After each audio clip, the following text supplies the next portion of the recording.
Hello everybody, Joel here. So I've got a 2004 F150 and I hopped in the other night to take it out for an errand. Haven't driven it for about 2 weeks and put it into gear and it wouldn't move. Put it into reverse. It felt like the emergency brake was on.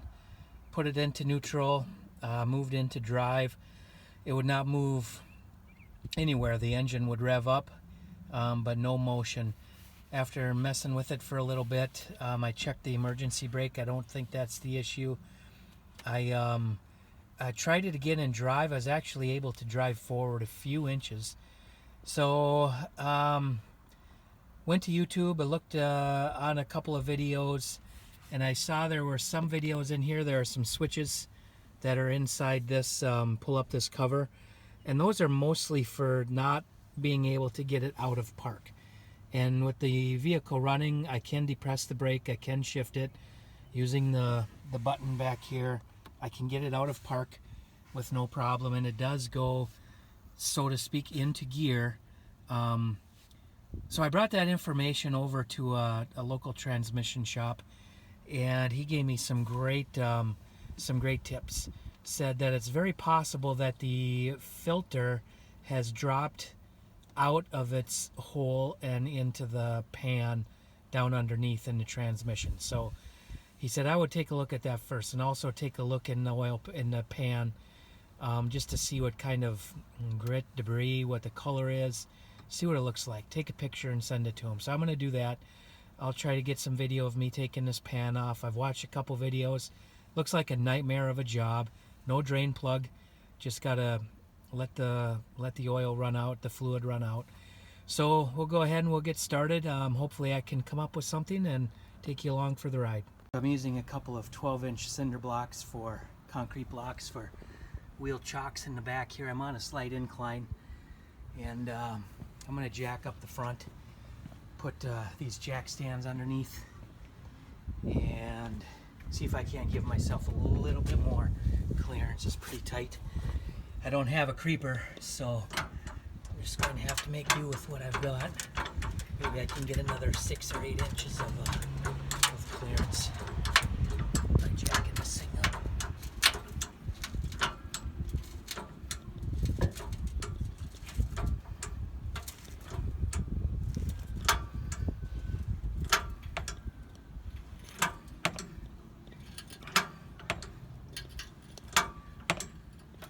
I think that's going to help a ton.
So I've got a 10mm socket here. I think these are torqued, they're supposed to be torqued to about 120 foot-pounds, so hopefully they'll be easy to break free.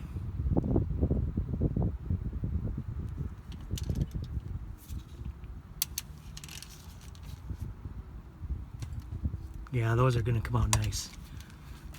Beautiful.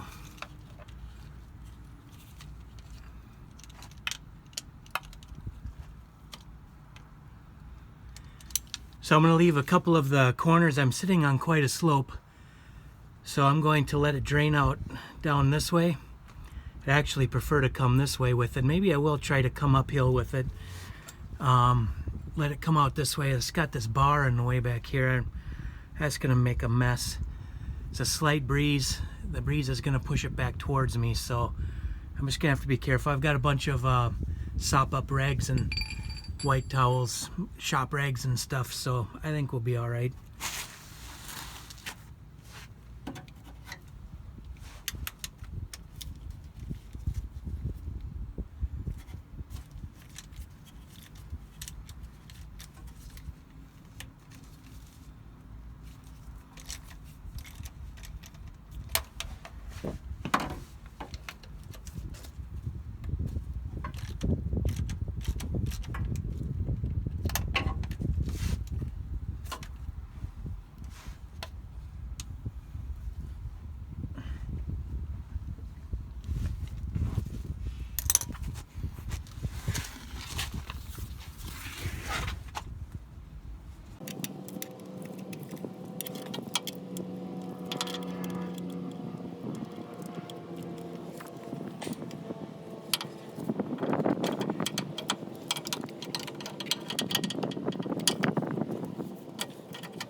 I moved around to the other side to be upwind a little bit. I was afraid getting that stuff in my eye.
Oh, not too bad.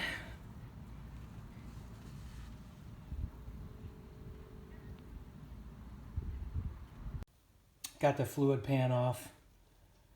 Gasket looks pretty decent. It's a reusable gasket. It says it right on the pan. And there's a lot of shavings in here. That magnet's really collected them up. The color of the fluid, I don't know. I'm no pro. It doesn't look that bad, but yeah, I'm just worried about these shavings. So I'm going to bring some pictures over to the transmission guy, and maybe I'll just bring this whole plan. I could probably sop up that oil and bring the pan over and show him the pictures that I took, and hopefully I can get some advice on what the next step would be. I understand a rebuild might run about $1,800. I don't know if this would be beyond a rebuild or if it's something that seems like the fluid may have been a little low. I know it was at a slope when I took that pan out, but I know I've seen some of the folks on YouTube, that oil or that fluid drains out really fast, just loosening those things up. And I didn't get a lot of fluid out right away, so maybe I was really low. I guess we'll find out soon. Well, I got some photos. I sent them over to a transmission shop, and he was able to say that he's just a little bit afraid of these larger chunks that are in here. So I'm going to put this pan on and get it towed over to the shop, and he can have a peek at it. And hopefully within a couple weeks I'll have a truck with a rebuilt transmission. I guess we'll see. Maybe it's something else. But we'll get over to the professional and he'll have a look. I'll let you know what happens.